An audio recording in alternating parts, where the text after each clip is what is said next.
नाज़रीन मोहतरम, इस अजीबोगरीब मजहब को दरूस या हाकमिया मजहब भी कहा जाता है और इस मजहब के मानने वाले अपने मजहब के बारे में ज़्यादा बातचीत करने से कतराते हैं और अपने अकायद और नज़रियात को खामोश और छुपा कर रखते हैं और किसी से भी इसको शेयर नहीं करते। इसके मानने वालों को दरूज़ी कहा जाता है और ये लोग फातिमी खलीफा हाकिम बि अमरिल्लाह को अपना खुदा भी मानते हैं, नबी भी मानते हैं और इमाम महदी भी मानते हैं और उसके वापस आने का इंतज़ार भी कर रहे हैं। नाउज़ुबिल्लाह।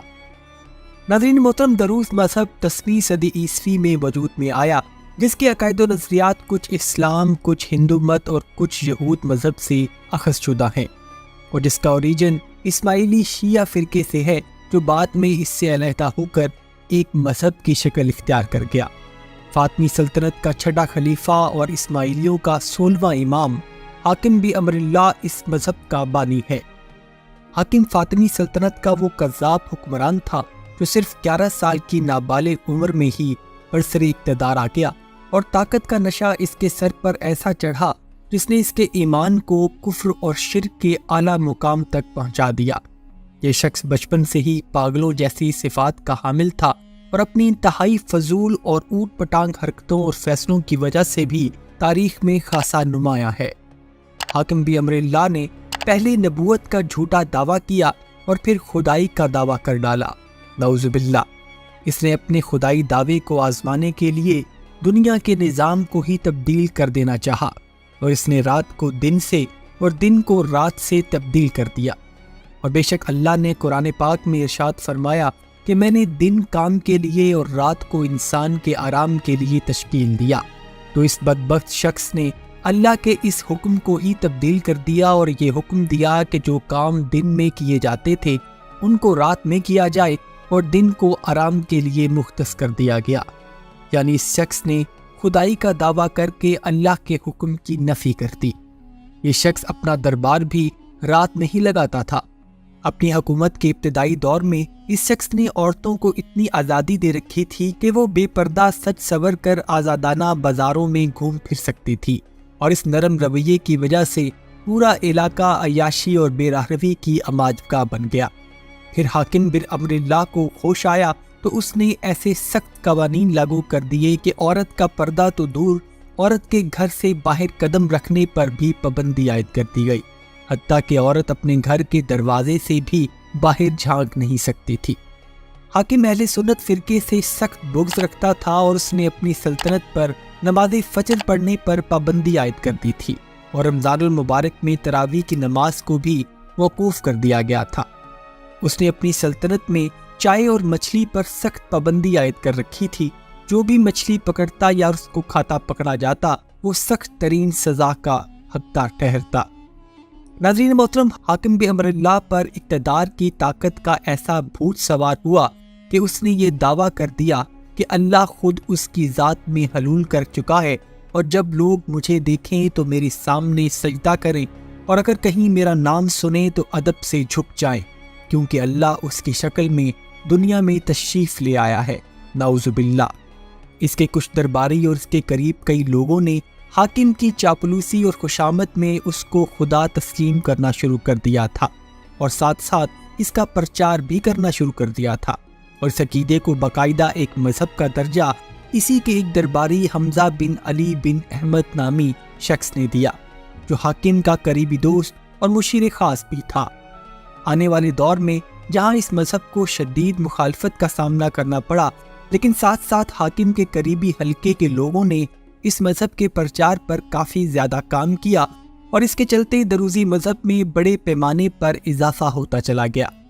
साल 1021 ईस्वी में हमजा बिन अली बिन अहमद का कत्ल हो गया और तारीख ये बताती है कि गालिबन उसको हाकिम ने ही खुद कत्ल करवाया और 1021 ईस्वी में ही हाकिम बि अमरिल्लाह खुद भी अचानक गुम हो गया और तारीख बताती है कि उसके खून आलूद कपड़े तो मिले लेकिन उसका जिस्म ना मिल सका। हाकिम बि अमरिल्लाह और हमजा के आगे पीछे कत्ल के बाद दरूज़ी मजहब की कमान बहाउद्दीन नामी शख्स ने हाथ में ले ली और साल 1043 ईस्वी में इसने ऐलान कर दिया कि अब से कोई शख्स दरूज़ी मजहब में शमूलियत इख्तियार नहीं कर सकता और तब से लेकर आज तक یہود کی طرح دروز میں بھی کوئی دوسرے مذہب کا شخص دروز مذہب اختیار کرنے کا اہل نہیں۔ اس مذہب کے عقائد و نظریات کو دیکھتے ہوئے 1305 عیسوی میں ابن تیمیہ نے فتویٰ دے کر دروزی مذہب کے ماننے والوں کو دارہ اسلام سے خارج قرار دیا، اور 16ویں اور 17ویں صدی عیسوی میں عثمانی سلطنت کے خلاف دروزیوں نے بھی بغاوت کا آغاز کیا، جس کو سلطنت عثمانیہ نے کچل کر رکھ دیا۔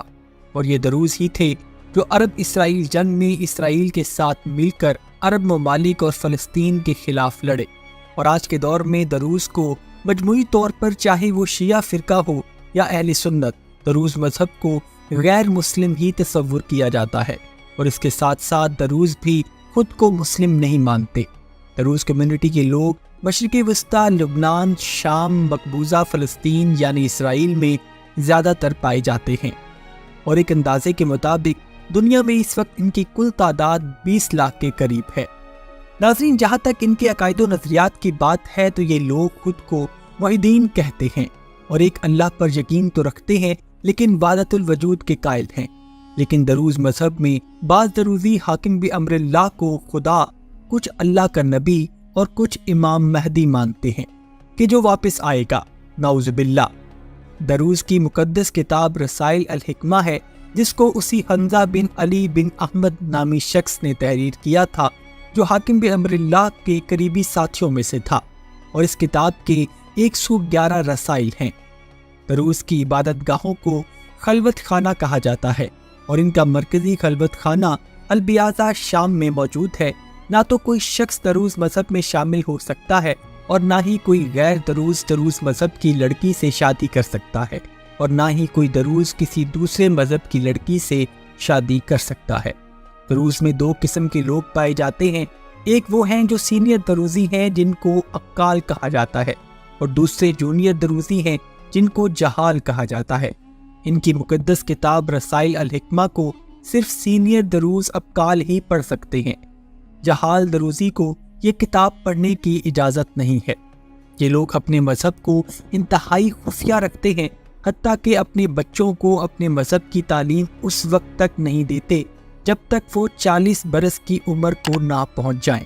ان کے نزدیک 40 سال سے کم عمر لوگ ذہنی طور پر پختہ یقین نہیں رکھتے اور اپنے مذہب کو لے کر کسی کی باتوں میں آ کر بھٹک سکتے ہیں۔ یہ لوگ باطنی عقیدے کے قائل ہیں، یعنی ہر چیز کے 2 مطلب ہیں، ایک ظاہری اور دوسرا باطنی، اور باطنی مطلب صرف عقال دروزی ہی سمجھ سکتے ہیں۔ اور اس کے ساتھ ساتھ اس دروزی مذہب کے لوگ ہندو مذہب کی طرح پنرجنم پر بھی یقین رکھتے ہیں، یعنی ان کا ماننا ہے کہ ایک انسان جب مر جاتا ہے تو وہ دوبارہ کسی اور انسانی شکل میں دنیا میں بھیج دیا جاتا ہے۔ اس کے علاوہ اس مذہب میں جھوٹ بولنے کی اجازت ہے، مثلا ایسے جھوٹ جس سے آپ کو فائدہ ہونے کا اندیشہ ہو تو ان کو جھوٹ بولنے کی اجازت ہوتی ہے۔ دروز مذہب میں نبوت کا عقیدہ انتہائی احمقانہ اور غلط ہے۔ یہ لوگ حضرت محمد صلی اللہ علیہ وآلہ وسلم کو نبی تسلیم تو کرتے ہیں، لیکن ساتھ ہی ساتھ معاذ اللہ حضرت علی رضی اللہ عنہ کو بھی نبی مانتے ہیں۔ اس کے علاوہ دروزی مذہب میں ارسطو، سقراط، فیثاغورس، saint Mark, saint Luke, saint Matthew, Hamza بن علی بن احمد، محمد بن وہاب اور بہاؤالدین کو اللہ کا نبی مانتے ہیں، اور حضرت شعیب علیہ السلام اور حضرت محمد صلی اللہ علیہ وآلہ وسلم کے علاوہ اللہ کے حقیقی انبیاء کرام کو شیاطین یعنی ابلیس کہتے ہیں، نعوذ باللہ۔ اور ان کے مطابق حاکم بن امر اللہ پنرجنم لے گا اور امام مہدی بن کر چین کے پہاڑوں سے نمودار ہوگا۔ اور دروز مذہب میں بدھ کے دن کو مقدس مانا جاتا ہے، اور ان کے آگے سب سے مقدس جگہ اسرائیل میں موجود حضرت شعیب علیہ السلام کی قبر مبارک ہے، جس کا یہ لوگ حج کرتے ہیں۔ دروزی صرف عید الاضحیٰ مناتے ہیں، جس میں قربانی نہیں ہوتی، اور نہ ہی رمضان المبارک، اور اس کے علاوہ کسی بھی مہینے کے یہ روزے بھی نہیں رکھتے۔ اور ناظرین، بہت سارے فقہ کے معاملات میں دروزی مذہب کے ماننے والے حضرت امام ابو حنیفہ کو فالو کرتے ہیں۔ ظاہری شکل و صورت میں عقال دروزی لمبی داڑھی رکھتے ہیں اور سفید گول سخت کپڑے کی ٹوپیاں پہنتے ہیں،